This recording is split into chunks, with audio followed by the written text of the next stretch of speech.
Utilisation du cannabis médicalement recommandé versus utilisation non médicale chez les adultes américains. Publié dans la revue JAMA Psychiatry en janvier 2025. Objectif de l'étude, cette recherche visait à examiner les différences de fréquence de consommation de cannabis et la prévalence du trouble de l'usage du cannabis chez les adultes américains âgés de 18 à 49 ans, qui déclarent consommer du cannabis à des fins médicales, soit exclusivement, soit en combinaison avec une utilisation non médicale, par rapport à ceux qui l'utilisent uniquement à des fins non médicales.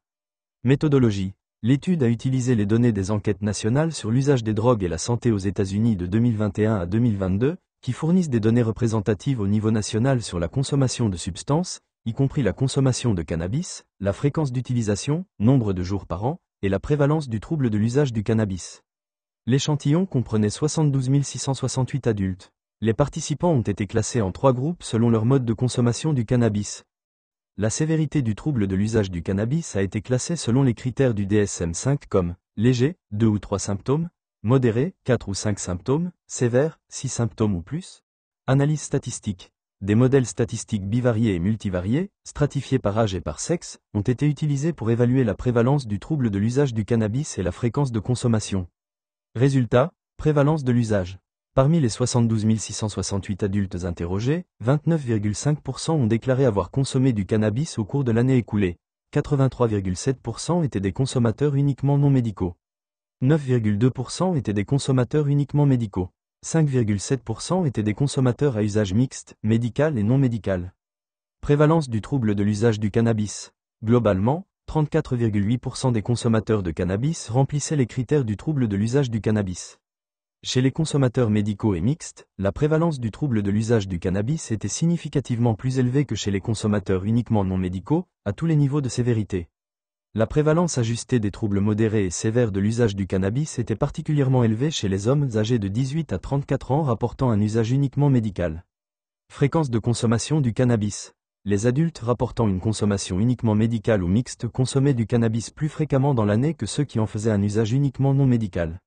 Par exemple, les hommes âgés de 18 à 34 ans du groupe médical uniquement déclaraient une consommation moyenne de 217,2 jours par an, contre 154,3 jours pour les consommateurs uniquement non médicaux.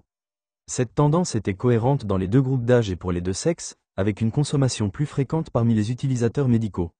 Discussion. Les résultats indiquent que l'usage médicalement recommandé du cannabis est associé à une prévalence plus élevée du trouble de l'usage du cannabis, à tous les niveaux de gravité, ainsi qu'à une consommation plus fréquente par rapport à un usage uniquement non médical. Ces données suggèrent que l'usage médical du cannabis ne réduit pas le risque d'addiction et pourrait même être lié à un risque accru en raison de la fréquence plus élevée de consommation.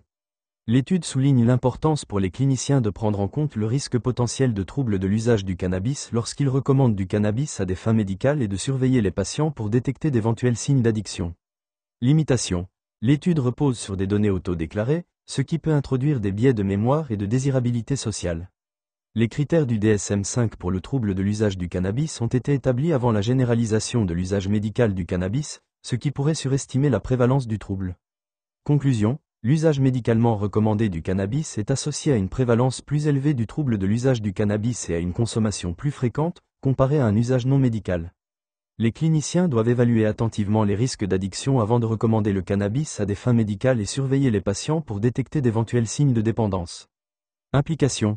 Les décideurs politiques et les professionnels de santé devraient reconsidérer l'hypothèse selon laquelle le cannabis médical présenterait un risque d'addiction plus faible que l'usage non médical.